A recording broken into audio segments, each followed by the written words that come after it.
Bonjour, Pierre Michel, je suis courtier d'assurance pour Solidaire Assurance et je vais vous présenter assurer un prêt quand on a une maladie chronique. Donc en préambule, il y a quelques points importants qu'il faut comprendre pour comprendre pourquoi on a un refus ou pourquoi on est accepté pour une assurance. Il y a d'abord la convention AERAS qui a permis et qui permet de faciliter l'assurance pour certaines pathologies. Le deuxième point, c'est la réglementation.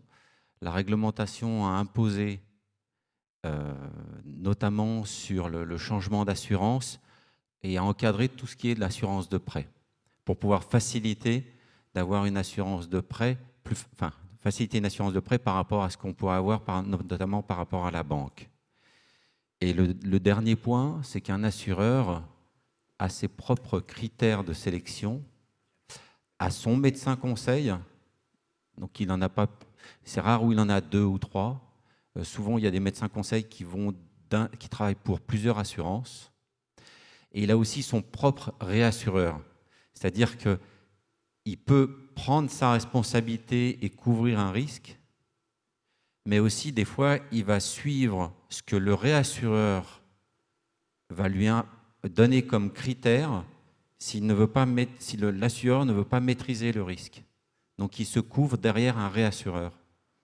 Et c'est pour ça que tout ça, ça montre que c'est personnalisé l'assurance par une compagnie et qu'on peut avoir des réponses différentes entre différents assureurs. Donc, on va présenter aujourd'hui d'une part la convention AERAS. Je vais vous expliquer après la loi Lemoine qui vient d'être votée en février, qui a différentes dates d'application. Et puis, je vous montrerai quelques cas d'hémophilie et puis quelques réponses à des questions qui me sont venues. Donc, l'AERAS, c'est assurer et emprunter avec un risque aggravé de santé. Donc, c'est une convention qui a été signée par les pouvoirs publics, mais aussi par les banques, les assureurs, les mutuelles et les associations de malades et de consommateurs. Donc, son objectif, ce que je vous disais tout à l'heure, c'était de faciliter l'accès à l'emprunt dans certains cas de type de prêt et pour des personnes qui ayant une maladie grave. Donc, la grille de référence, elle est très spécifique. Vous pouvez la consulter sur le site de l'AERAS. Elle liste un certain nombre de pathologies cancéreuses et non cancéreuses, donc il ne faut pas confondre avec le droit à l'oubli où c'est spécifiquement des maladies cancéreuses et l'hépatite C. Mais la grille de référence, elle liste les pathologies et avec un certain recul, elle permet d'accepter au prix de l'assureur, donc sans surprime, voire avec un peu de surprime.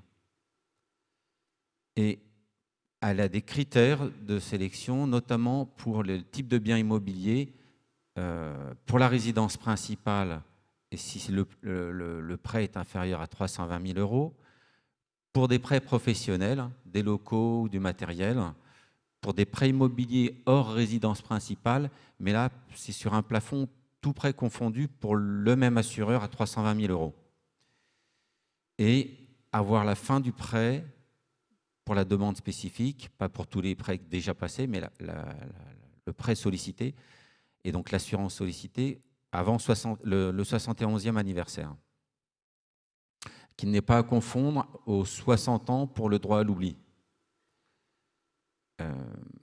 Donc l'AERAS a encadré plusieurs dispositifs, et dont notamment l'écrêtement des primes en diminuant les surprimes qui sont à la charge des emprunteurs et les a mis à la charge des assureurs, et notamment sur des critères de revenus. Donc un pass pour une part fiscale, et après j'ai plus le détail, mais vous pouvez le voir sur le site de l'AERAS. Donc, et toujours pour le même type de prêt, des prêts immobiliers, la résidence principale inférieure à 320 000 €, ou un cumul de prêts pour le même assureur en dessous de 320 000 €, et toujours pour un âge inférieur à 61 ans au terme. 71, pardon. Donc le droit à l'oubli. vous avez entendu parler de la loi Lemoine. La loi Lemoine vient amender, vient modifier la convention AERAS. C'est-à-dire que c'est dans la convention AERAS qu'il y a le droit à l'oubli. Et donc, par rapport à la pathologie et à la période de rémission, donc le traitement médical terminé, là débute le chrono pour l'AERAS, et ce qui permet de pouvoir être couvert. Et le droit à l'oubli, lui, se fait au bout de 5 ans maintenant, depuis fin février. Donc, si vous répondez dans un questionnaire médical une maladie cancéreuse et que vous êtes déjà au bout de 5 ans en rémission, l'assureur ne doit pas en prendre en compte. Sinon, vous ne le mettez pas. Et c'est différent de ce qu'on va parler après concernant l'omission, hein, l'omission volontaire ou l'oubli dans les questionnaires médicaux. Donc, pour le droit à l'oubli, c'est spécifiquement pour les prêts immobiliers, pour les prêts à la conso, pour les prêts professionnels et pour le terme avant 71 ans. Enfin, au niveau de l'AERAS, il y a 3 niveaux d'examen de dossier. Donc, le premier, c'est quand on répond au questionnaire, il faut répondre sur l'âge, le type de métier, qui est important, puisqu'il y a des travails en hauteur, pas de travail en hauteur, le type de risque. Et il y a un tarificateur qui va vérifier votre réponse au questionnaire. S'il y a des questions, oui. S'il y a une personnalisation à faire, là, on passe au niveau 2. Alors, en fonction des assureurs, le niveau 2 est soit chez lui ou soit il transmet le dossier au réassureur. Alors ça, on ne le sait pas, c'est dans le cursus de la sollicitation de l'assureur, mais en fonction du risque, c'est ce qu'il va faire. Et ensuite, si au niveau 2, il y a un refus, là, ça passe pour un pool de réassureurs. Et donc, qu'est-ce qui se passe? Si vous avez sollicité une assurance et que vous êtes en ERAS 3, allez voir un autre assureur. La seule chose, c'est si lui l'accepte au niveau 2. Mais s'il ne l'accepte pas au niveau 2, le résultat sera le même. Donc voilà pour la convention AERAS. Maintenant, pour la loi Lemoine, qui est applicable. Alors, depuis fin février, elle s'applique. On peut le changer d'assurance de prêt quand on veut. Mais il y a 2 autres dates, qui est le 1er juin de cette année et le 1er septembre. Et elle a apporté 4 points essentiels: le droit donc à résiliation infra-annuelle, le devoir d'information dans les conditions des assurances, conditions générales, et le droit à l'oubli, et la suppression du questionnaire médical, mais bien spécifique, tout prêt confondu, en dessous de 200 000 €. Donc le droit à résiliation infra-annuelle, il concerne pour toute personne qui a un prêt immobilier. Et il peut changer à n'importe quel moment à partir du 1er juin pour tout nouveau contrat. Pour tout contrat déjà signé, ça sera à partir du 1er septembre. Alors vous allez me dire, qu'est-ce qui se passe entre maintenant et le 1er septembre? Vous avez la loi Hamon et l'amendement Bourquin. La loi Hamon vous permet de changer sous 10 jours d'assurance si vous avez la même couverture d'assurance que vous aviez auparavant. Et l'amendement Bourquin vous permet de changer d'assurance à date anniversaire de l'offre de prêt. Donc ça, c'est pour la période entre maintenant et le 1er septembre. Et à partir du 1er septembre, si vous avez une assurance, vous pouvez changer à couverture équivalente avec une autre assurance. Et donc, pour les types de prêts, c'est tout ce qui est prêt immobilier pour des personnes physiques. Alors, il y a comment dire? Au niveau de la loi Hamon-Bourquin, il y avait comment dire? J'ai perdu le terme. Une facilité si on empruntait à travers une SCI. Pour la loi Lemoine, ça ne concerne que les personnes physiques. Ça ne concerne pas les SCI, et notamment les SCI familiales. Le devoir d'information, donc à partir du 1er juin de cette année, l'assureur doit mentionner d'une part le coût global sur la durée du prêt et le coût sur 8 ans. Pourquoi? Parce que la majorité des prêts ont une durée de vie de 8 ans. Au bout de 7-8 ans, les prêts sont remboursés. Donc c'est pour ça, pour pouvoir bien comparer, qu'il a été imposé d'avoir un coût d'assurance à 8 ans. Et à partir du 1er juin l'année prochaine, l'assureur a obligation d'informer annuellement les assurés des possibilités de changer d'assurance. Donc ce que je vous disais tout à l'heure, pour le droit à l'oubli, auparavant, c'était 10 ans, et grâce à la convention AERAS, de ne pas mentionner dans le questionnaire, en cas de cancer ou d'hépatite C, si la maladie avait plus de 10 ans depuis la fin du traitement, et maintenant c'est passé à 5 ans. Et enfin, le questionnaire patrimonial, ce qui a eu un très gros impact pour les assureurs depuis le 1er juin. Certains assureurs ont arrêté notamment les assurances de prêt pour cette raison-là. C'est-à-dire que la loi a imposé qu'en dessous de 200 000 €, tout prêt confondu en cours. Donc si vous avez déjà un prêt de 100 000 € et que vous sollicitez un prêt de 200 000 maintenant, vous ne rentrez pas dans le cadre de la suppression du questionnaire médical. Et donc, spécifiquement, la suppression du questionnaire médical, c'est tout cumul de crédit que vous avez en dessous de 200 000 €, vous n'avez plus de questionnaires médicaux à remplir. Donc, si vous le remplissez et que vous vous informez que vous n'avez pas d'autres crédits, l'assureur doit ne pas tenir compte du questionnaire. Donc, certains assureurs ont fait des produits spécifiques pour, en cas de montant demandé et dont l'actif déjà en dessous de 200 000 €. Mais la condition pour ne pas remplir le questionnaire médical, c'est d'avoir moins de 60 ans à la fin du prêt. Ce qui est pas forcément... voilà, ça limite le nombre de cas, mais il faut savoir que les assureurs ne savent pas quel va être l'impact de cette loi. Ils ont donc augmenté entre 20 à 40% tous leurs tarifs. Voilà, c'est-à-dire que ça a fait niveler le risque, puisqu'ils ne savent plus si la personne est malade ou pas, donc ils ont augmenté tous leurs tarifs depuis le 1er juin. Après, certains n'ont pas modifié leurs tarifs quand on est au-dessus de 200 000, puisqu'on est obligé de remplir le questionnaire médical. Donc, concernant l'hémophilie, quelles sont les acceptations? Alors, j'ai pu obtenir de la part d'assureurs des cas pour vous montrer la possibilité d'être couvert avec cette maladie. Et donc, notamment, pour pouvoir évaluer le risque, ils demandent les 2 dernières lettres de consultation de l'hématologue, accompagnées des différents examens qui auront été faits.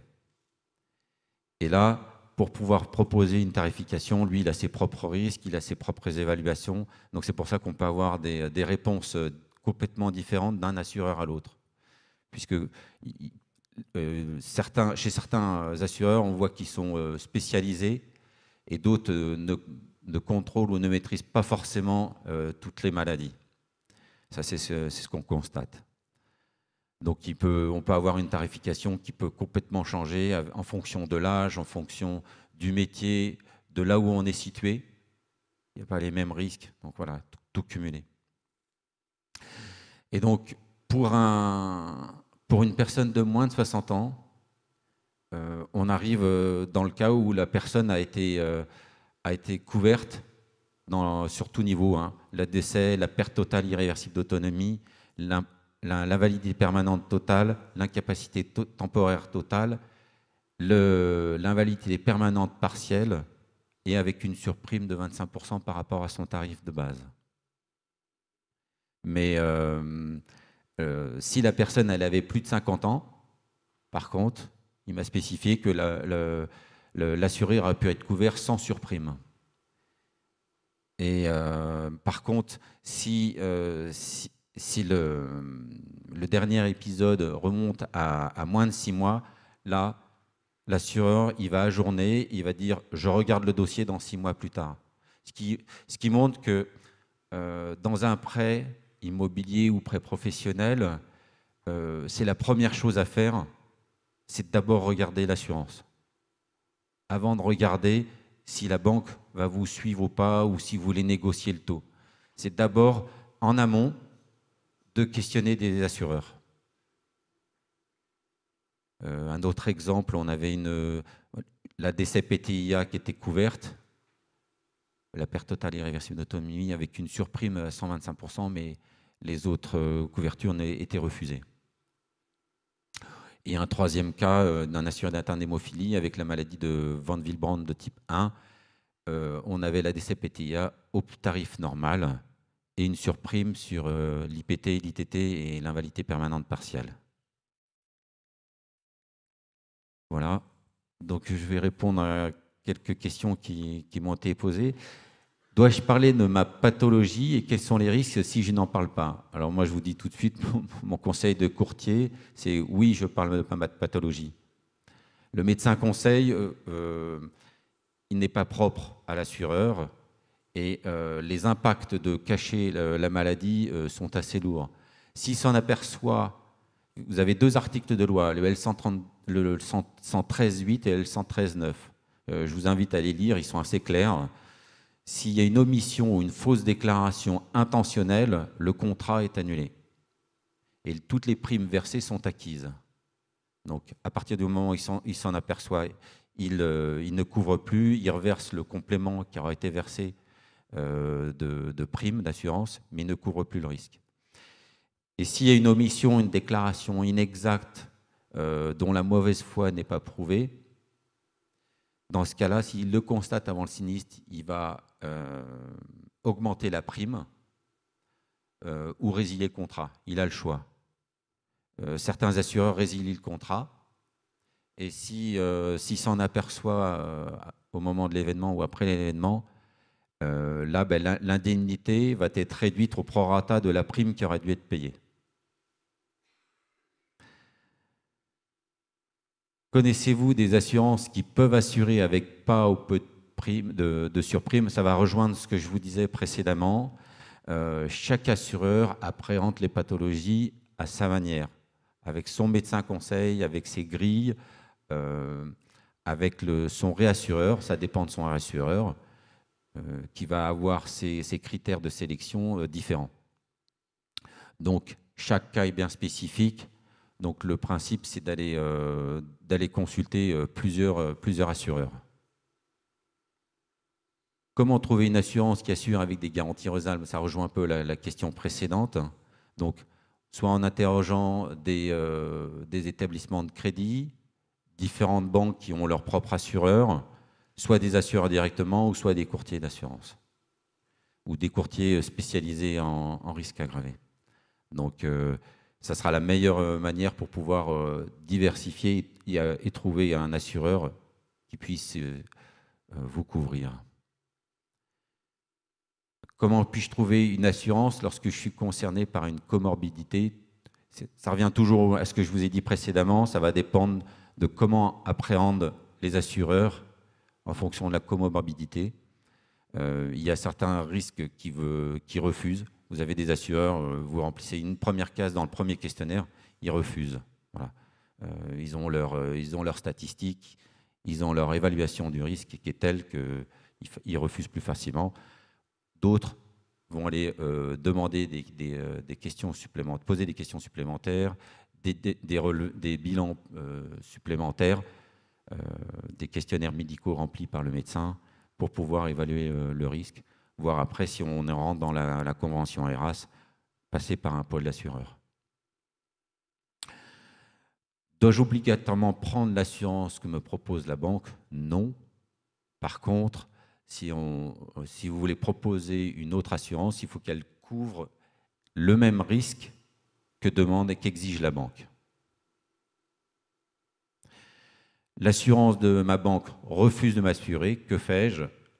d'aller consulter d'autres assureurs, voire d'autres banques, mais en tout cas de demander à la banque une délégation d'assurance qu'elle ne peut pas refuser et d'aller consulter d'autres assureurs. Pourquoi ma sœur a été assurée avec une faible surprime et a accès à presque toutes les garanties, alors que moi, je n'ai aucune garantie sauf le décès avec une surprime élevée, alors que nous avons la même pathologie. Toujours sur le même principe, il y a tellement de critères de sélection par l'assureur à chaque personne, à chaque cas. Voilà. Si vous avez des questions. Merci beaucoup. Est-ce qu'il y a des questions dans la salle? Y a-t-il des questions? Alors, là-bas. Merci pour cette présentation très claire, très assurantielle, très précise. Non, c'est un sujet sérieux que vous présentez sérieusement, donc c'est très bien. Vous avez évoqué sur ce dernier point, mais je voudrais y revenir. Est-ce qu'il y a des pathologies aujourd'hui, j'allais dire presque rédhibitoires en termes d'assurance? Moi, j'avais cru comprendre, par exemple, que les comorbidités VIH hémophilie constituaient, j'allais dire, une vraie difficulté pour l'accès à l'emprunt. Et mon expérience personnelle, d'ailleurs, a tendance à le prouver. Mais aujourd'hui, et c'est encore le cas, alors heureusement, les jeunes générations ne sont pas concernées par le VIH, en tout cas transmis par voie sanguine. Mais est-ce que c'est encore le cas? Et quels seraient vos conseils, j'allais dire, pour des personnes donc, de cette génération-là, née avant 1991, qui seraient concernés par des comorbidités VIH, hémophilie par exemple, ou maladies hémorragiques rares de manière générale? Alors, c'est difficile de vous répondre à la question parce que je ne connais pas dans le détail la situation médicale des assurés. Il y a beaucoup de refus. Quand je sais les principes des différentes maladies, je constate qu'il y a beaucoup de refus. Par contre, ce que j'ai constaté, ça dépend aussi à quel moment l'assurance est consultée par rapport à la maladie, s'il est dans un état stationnaire, si la personne est soignée et qu'elle... comment dire? Médicalement, je ne m'y connais pas, mais ce que je vois, c'est qu'en fonction de l'état de santé de la personne par rapport à la maladie, certains assureurs couvrent avec beaucoup de surprimes. Mais voilà. Après, c'est du cas par cas. Je m'aperçois qu'il y a l'âge qui joue beaucoup, mais des fois positivement, hein, comme je l'ai montré tout à l'heure. Voilà. Malheureusement, le plus simple, entre guillemets, c'est de consulter de plusieurs assureurs. Voilà. Vous avez des assureurs qui sont spécialisés et qui font que du risque aggravé.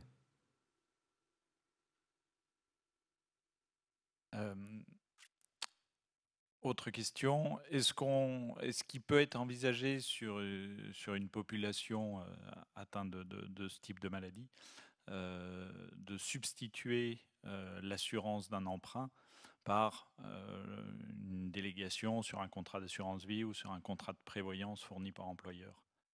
Alors, tout à fait. Là, c'est, en fin de compte, vous couvrez le risque. Ce qui importe, là, on ne parle plus du côté assureur, en fin de compte, c'est du côté du banquier. Le banquier, lui, qu'est-ce qu'il a? Il vous prête de l'argent, mais il ne sait pas s'il va être remboursé. Donc, il veut des garanties. Donc, il veut des garanties sur le bien qui vous finance et sur votre capacité à rembourser. Donc, sur le bien, il va vous prendre une hypothèque et votre capacité à rembourser, généralement, il va vous assurer. Il va vous demander d'être assuré.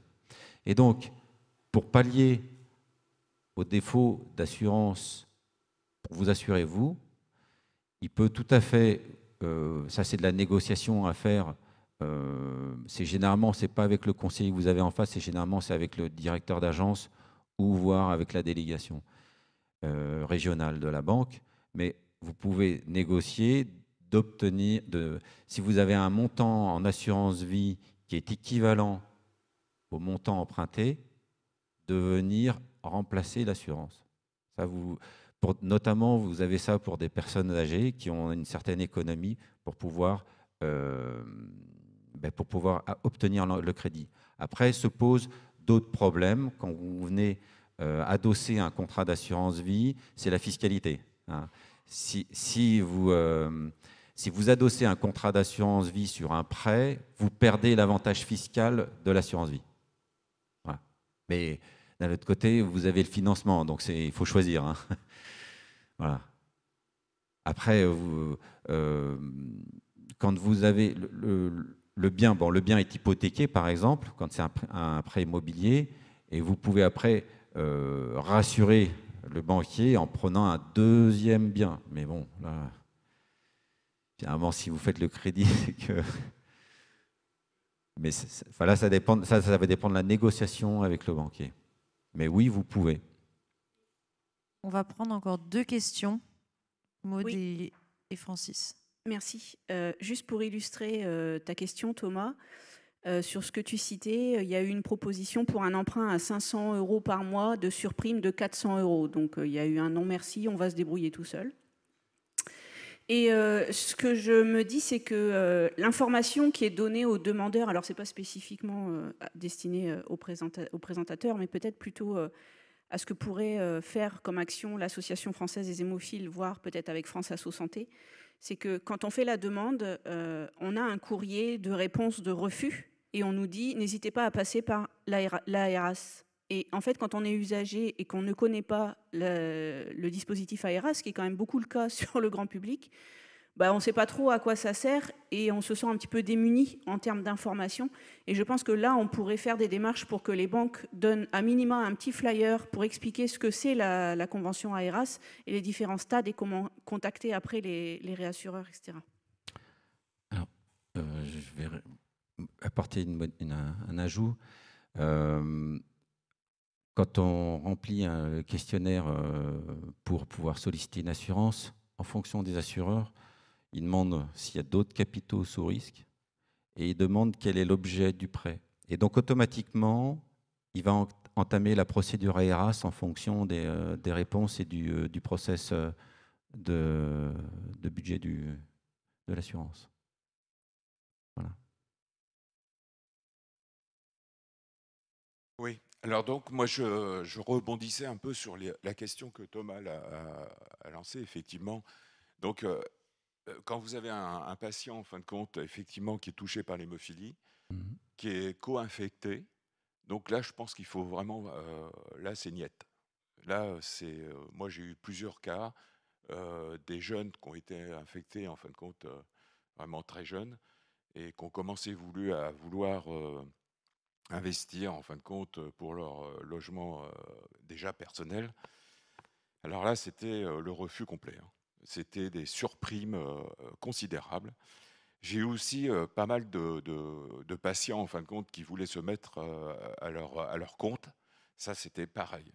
Donc, ils ont été obligés, en fin de compte, vraiment de faire leur carrière professionnelle vraiment comme salariés. Alors, effectivement, vous parliez d'assurance vie. Mais ce que je préconisais aussi, c'est que, à vrai dire, avec le retour que j'avais de certaines personnes depuis des années, en fin de compte, que j'ai en contact, c'est que beaucoup ont investi effectivement, sur des fonds communs de placement. Donc, ce qui leur a permis d'avoir le logement en location. Donc, ils avaient leur plus-value, en fin de compte, au niveau de ces placements-là, leur permettait d'avoir leur logement, en fin de compte, en location. Et avec le temps, en fin de compte, ils ont fait une surplus-value au niveau de leur fonds, en fin de compte, que ce soit en assurance vie ou en bourse. Donc, on ne va pas s'arrêter là. Donc, il y a des fonds il y a des assurances vie, il y a tout produit, en fin de compte. Et à vrai dire, avec le temps, parce qu'il faut dire, il faut jouer sur 20-30 ans, et ben, au contraire, ils ont pu avoir un domicile fixe par rapport à leur placement qu'ils ont fait pendant une vingtaine d'années. Ce que vous voulez dire, c'est leur placement a été pris en garantie ou le fait d'avoir investi non, sur c'est-à-dire que du jour au lendemain, ils ont vendu tous leurs fonds communs de placement, ou soit leurs actions, et ils ont acheté comptant leur logement définitif. Tout à fait. C'est Voilà. pas le cas de tout le monde d'avoir pu économiser. Ah oui, mais ils ont été conseillés, hein, c'est-à-dire que c'était les plus jeunes. Je dirais que c'était les co-infectés, à vrai dire, maintenant, qui ont quel âge, 45, 50 ans.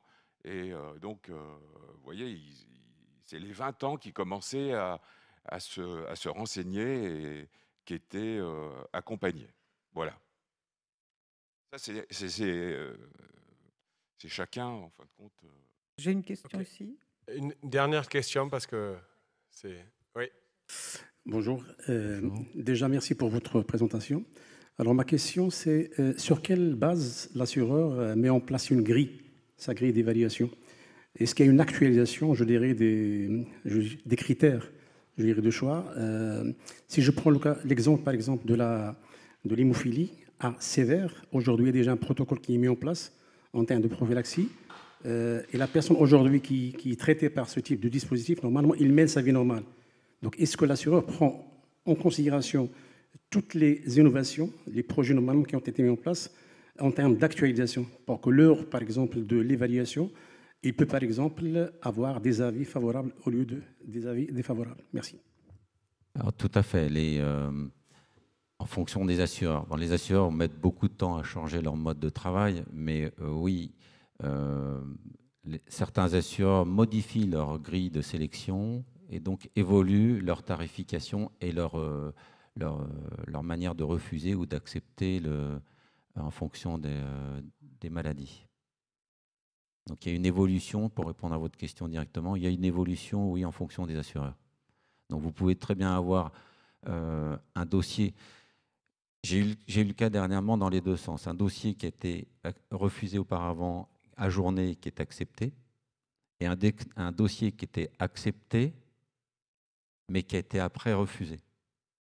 La personne avait d'abord sollicité l'assurance. Elle avait mis du temps à trouver le bien. Il y avait un problème dans la signature. Voilà. Ça avait duré un certain temps. Au bout d'un an, elle a voulu, parce qu'elle avait cotisé à l'assurance sans avoir le crédit, elle avait voulu tout annuler et ne pas conserver l'assurance pour la proposer avec le crédit. Elle avait le crédit, elle avait le bien, mais elle n'avait plus l'assurance. Donc là, par contre, on a essayé de négocier avec l'assureur, on expliquait et en fin de compte, on avait trouvé la raison, c'est-à-dire que l'assureur, lui, il avait changé son mode de sélection médicale et il était en délégation, c'est-à-dire qu'il travaillait par une société qui, elle, s'occupait maintenant de traiter toute la sélection médicale. Et donc, ce n'était pas le même médecin conseil. Donc, on leur a demandé, voilà, on ne comprend pas, révisez votre dossier. Et c'est ce qu'ils ont fait. En fin de compte, ils ont accepté, mais il a fallu se batailler. Et juste pour compléter par rapport à la grille d'évaluation, aujourd'hui l'AFH est en travaux ou en travail, en négociation avec le gouvernement pour justement intégrer les maladies hémorragiques constitutionnelles sur la grille de référence de l'ARAS. Donc ça c'est un travail qui est en cours, qui n'est pas encore abouti, qui va prendre un certain temps pour aboutir. Donc on est soutenu par, bien sûr, la présidente du conseil scientifique de l'AFH avec les données de France Coag, mais c'est quelque chose qui est un travail, qui est en cours. Et même s'il y a une négociation qui va aboutir selon la proposition qui sera faite par cette gouvernance, par ce groupe de travail, il est possible que l'AFH accepte ou n'accepte pas cette grille tarifaire, parce que si elle est jugée désavantageuse par rapport à ce que fait sur le marché aujourd'hui. Et puis avec l'évolution récente de la loi Lemoine, mais qui est encore quand même assez un peu restrictive, on trouve. Ouais. Très bien, merci beaucoup. Merci beaucoup. Il y avait...